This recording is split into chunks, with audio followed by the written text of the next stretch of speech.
Dito na tayo, mga kababayan. Naghahanda na po ang mga DDS. Saan po? Yung papalit kung sakali na hindi na makatakbo si Inday Sara Duterte sa 2028. Ganing Artiola, I love you, idol. I love you too, no? Oh, ang inihahanda ho nila nakapalit mga bobo. Sasabihin ko sana mga bobo kasi na nabasa ko yung comment ni Silvino Mar eh.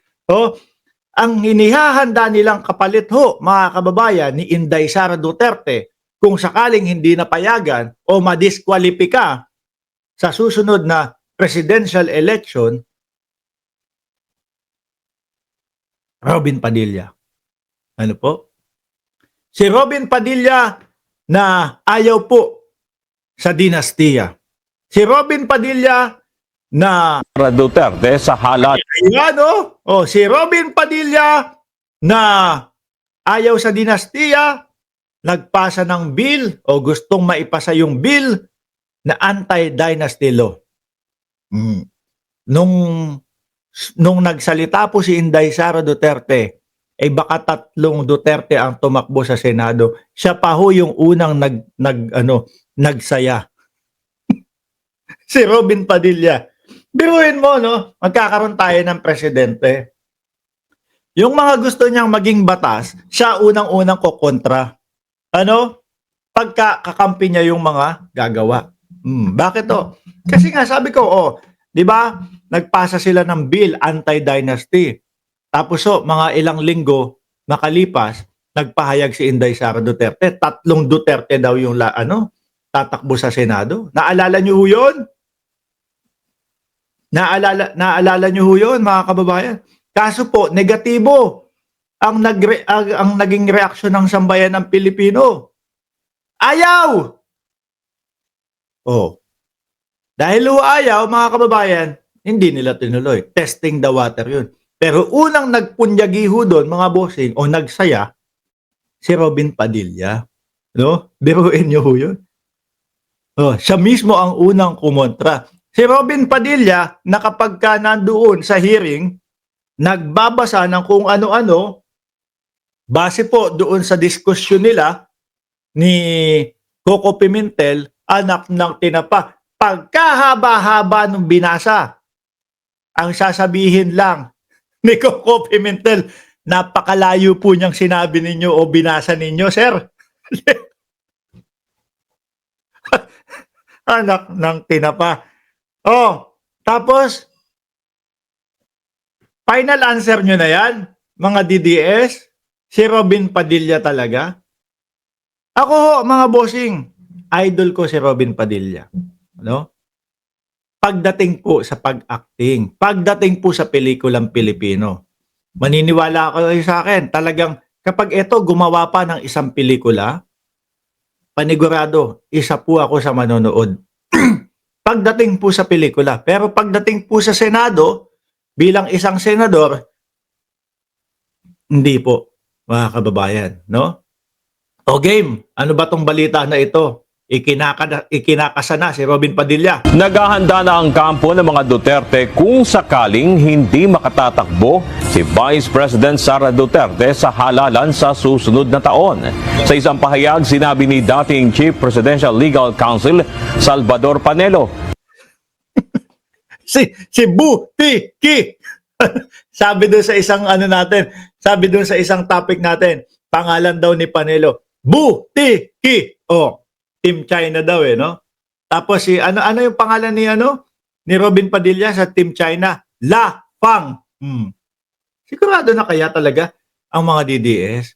Siguro ang akala ng mga Duterte, akala ng kampo ng mga DDS, ang politika, pasikatan lang naman yan Kung sino ang pinakasikat, yun ang patakbuhin natin.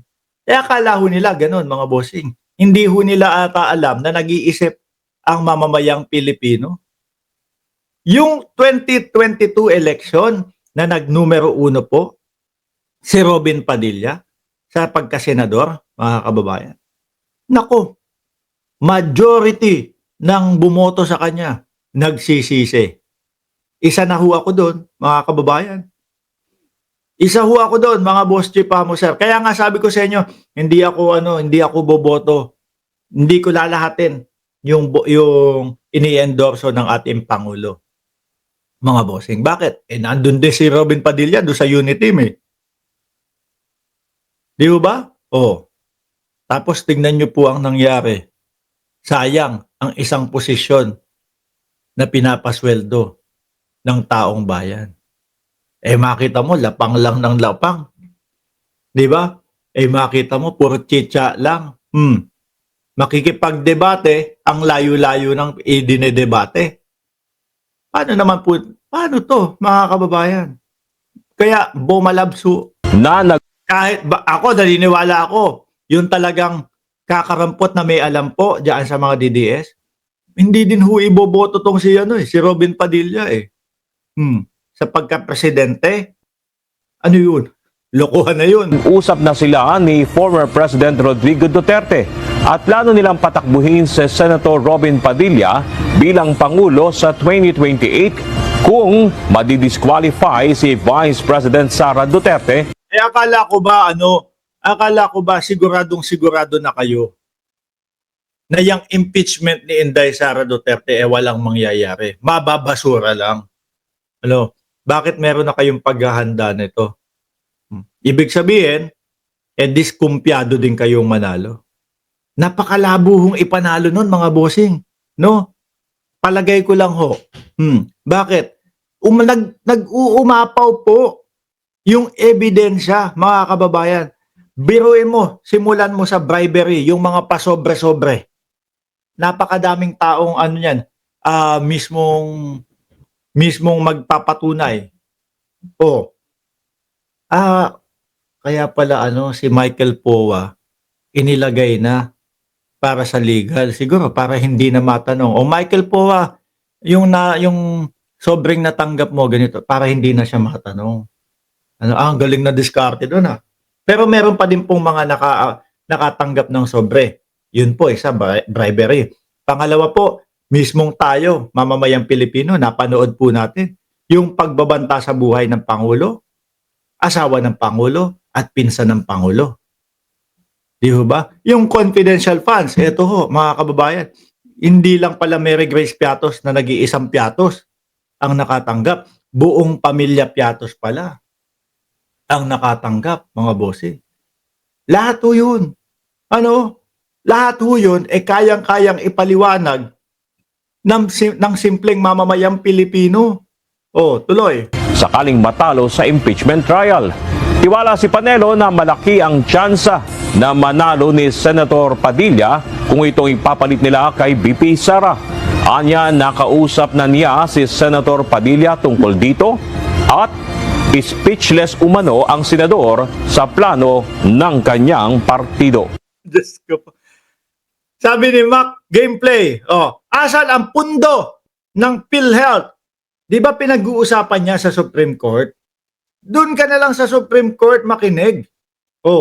Dito iba topic namin. But kung gusto mong pag-usapan yung PhilHealth, hanapin mo doon sa mga nakaraang vlog namin. Vlog na namin yan. Hanapin mo doon sa mga nakaraang vlog namin. Hindi na para mag-isang naghahanap PhilHealth, pondo. Tapos uulitin namin para sa iyo lang. Yung mga maghahanap po nung usaping PhilHealth, hanapin nyo po doon sa mga nakaraang vlog namin.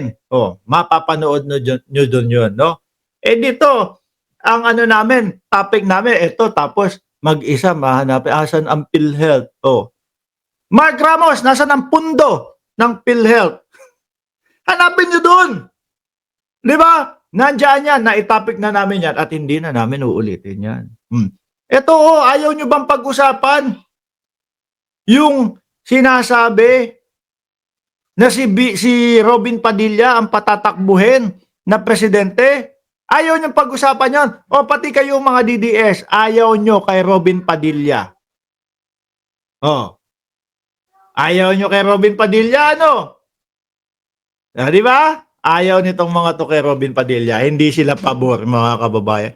Nahihiya yung mga DDS, Nahihiya yung mga DDS. doon sa sinasabi, no? Doon sa sinasabi nila ng mga Duterte na si Robin Padilla. Dami nyo nag-iiyakan dyan, ha? Ngayon ako. Comment lang kayo. Lahat nung saloobin ninyo, lahat nung iko-komento nyo na masasaktan ako, i-comment nyo lang yan. No? Siyempre, pag dumadami yung comment nyo dyan, iniimbitahan ni YouTube na pumasok yung mga kapwa nyo DDS. Oh, madaming mahe-hurt ang feelings. Madaming nagko-komento, madaming algorithm, madami ang reach ng YouTube ko na naman. Oh, yung mga hate ninyo, converted as pera yan. Oh, ayan ha, tama. Totoo yan, Melvin. Bayad ka kasi. Totoo yan, bayad ako. Gusto nyo malaman kung magkano bayad sa akin? Huwag na, baka sabihin nyo, pakape-kape lang ako dito, tapos magsasalita ako 1 oras. Tapos ganun na kinikita ko, samantalang kayo. Ang sigaw nyo pa din, 20 pesos na bigas. O ituloy nyo. Yung Robin Padilla nyo, malamang po, kahit 40 pesos na bigas, hindi na natin matikman sa susunod. O, kapag kaya nang itinuloy nyo. O, di ba?